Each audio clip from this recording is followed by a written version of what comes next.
A ABAG, Associação Brasileira do Agronegócio, iniciou 2022 com uma nova diretoria e voltou a ser presidida pelo engenheiro agrônomo Luiz Carlos Corrêa Carvalho, o Caio, que comandou a entidade de 2012 a 2018. É isso aí. Em um ano importante como esse na política e na economia, a gente convidou então o Caio para participar aqui do Agromanhã. Caio, seja muito bem-vindo. Bom dia para você. Bom dia, Pedro. Bom dia, Lívia. É um prazer estar com vocês todos. Obrigada, prazer é nosso. Para a gente começar, eu queria primeiro um comentário seu, né, a respeito de como você vê o cenário hoje, assumindo a ABAG novamente, e o que muda de quando você assumiu lá atrás, né, há 10 anos, como o agro evoluiu, qual o cenário político-econômico daquela época e como você está vendo agora. Veja, a gente teve realmente uma evolução impressionante.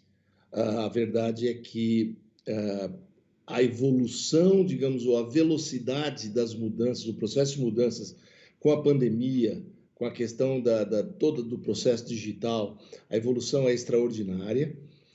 A gente viu, digamos, um processo no qual o governo passou a ter cada vez mais intervenção, de alguma forma, na economia, isso no mundo todo. De alguma forma, essas ondas de regulação que começaram em 2001, né, quando a gente lembra das torres lá em Nova York, aquilo começou e aquilo veio, vem a pandemia e a gente começa a perceber essa onda de intervenção, a gente começa a verificar o que vai ser o debate eleitoral esse ano, mas, de qualquer modo, eu sinto que disso tudo o que fica muito forte e não muda é realmente a preocupação com segurança alimentar, segurança energética, o que é essencial para a existência da humanidade. E esses pontos essenciais são os pontos nos quais a gente tem realmente que ter uma preocupação e no qual o Brasil tem uma força impressionante. Essa é, digamos assim, esse é o grande negócio do Brasil. Sim.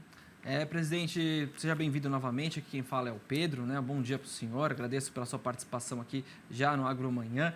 E o senhor introduziu aí alguns assuntos que nós vamos decorrer durante a entrevista, né? Eu gostaria de saber primeiro qual o papel da ABAG neste ano, né? Como você pretende conduzir os trabalhos?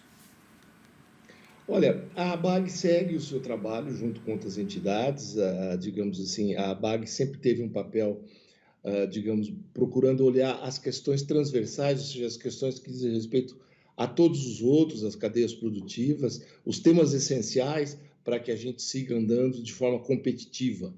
O grande tema é realmente ser competitivo. Ser competitivo significa ser produtivo e ser sustentável ao mesmo tempo, né?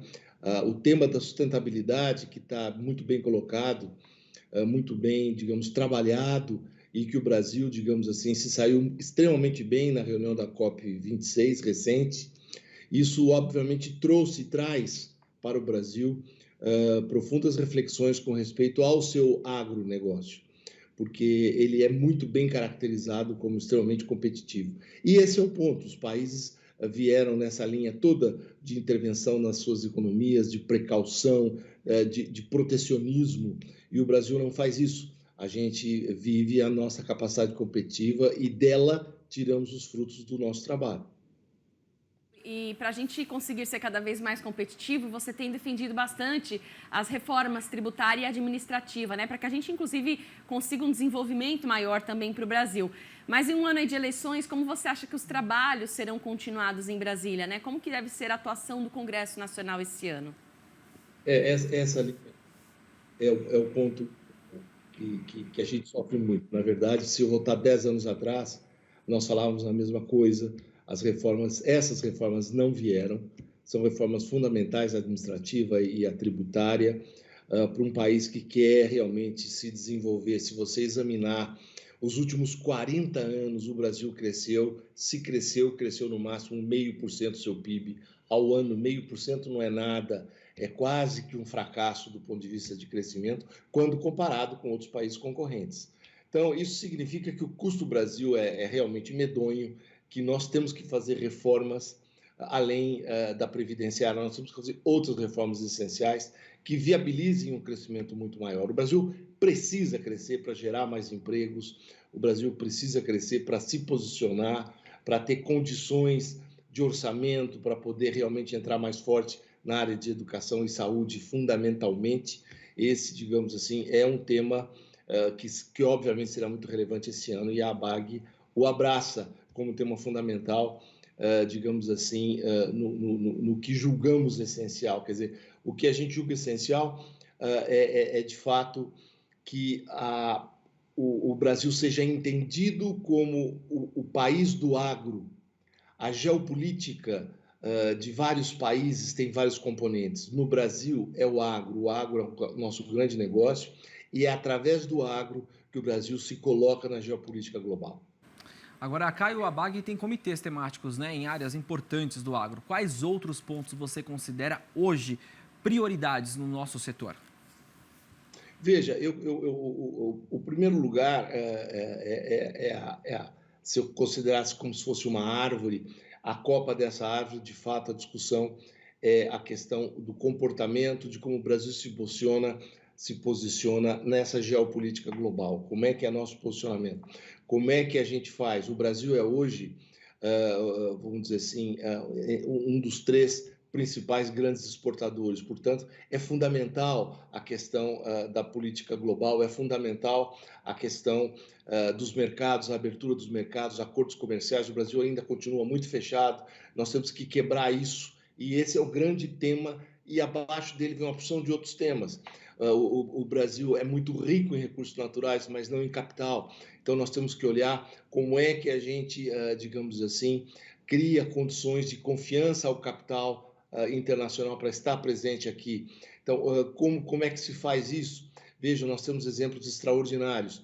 Nós estamos vivendo agora, digamos assim, a nova revolução agrícola vem toda na linha da chamada pegada do verde, né? Na bioeconomia, no mercado de carbono, que são temas que estão também presentes em todos esses comitês da ABAG.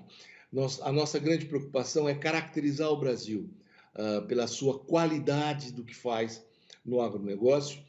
Nós temos que preparar, digamos assim, as políticas públicas para estarem, de fato, estimulando a nossa capacidade competitiva e não criando restrições a ela. E, portanto, nós temos que olhar a nova fase que vamos viver. Eu entendo que o Brasil deve estar, eu espero que esteja, experimentando uma nova fase com políticas liberais, no qual a gente procure privatizar aquilo que é essencial, para que a gente tenha recursos para que possa estar qualificando melhor os nossos recursos humanos, para que tenha uma qualidade de saúde muito melhor, para que a gente, de fato, possa atender com oferta não só a nossa demanda, como fazemos hoje, mas também a demanda global. O Brasil hoje é um player considerado essencial para isso. Sim, a gente tem mais um minutinho aqui, Caio. Aproveitando que você tem uma atuação forte aí no setor sucroenergético, eu queria te perguntar, né? Como você está vendo a produção de cana, a produção e comercialização de etanol esse ano também, o que a gente pode esperar?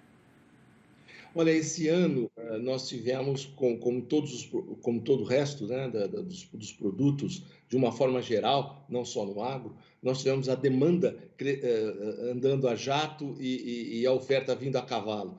Então, o que aconteceu? Os preços subiram, nós temos o petróleo acima de $90 o barril, né, o petróleo Brent, e com isso a gente teve uma subida muito forte do preço de commodities de uma forma geral. Com ela veio a inflação, vamos dizer assim, e pela inflação vem a política de juros e a gente passa a viver de novo juros elevados. A gente saiu de 2%, chegamos a 10%, ou seja, a gente está vivendo de novo uma fase muito mais complexa do ponto de vista de política econômica e dos nossos custos, que subiram bastante. Então, os custos sobem, os preços foram muito bons, mas os custos subiram bastante também. Nós estamos com margens, houve uma recuperação, digamos assim, do endividamento, uma melhoria sensível no endividamento, conversando com o Rabobank, com o Itaú, com outros bancos, isso aconteceu. A expectativa da safra 2021 e a 21/22 foram safras, do ponto de vista de preços, muito bons. A 22/23 também deverá ser. No entanto, a gente provavelmente vai ter todo o reflexo de uma seca, ou de 2 anos de seca muito fortes, principalmente o ano passado. Foi uma seca impressionante, muito relevante, e isso, claro, vai trazer uma redução de oferta de canas, ou seja, teremos redução de oferta, mas teremos preços bons. Tá certo. Tá certo, então, presidente, muito obrigado pela sua participação, né? Sorte nessa nova gestão, né? Que tenha aí êxito e mais informações traz aqui pra gente. É sempre um prazer receber vocês aqui da BAG, é um prazer conversar sempre com o senhor. Um abraço e até a próxima.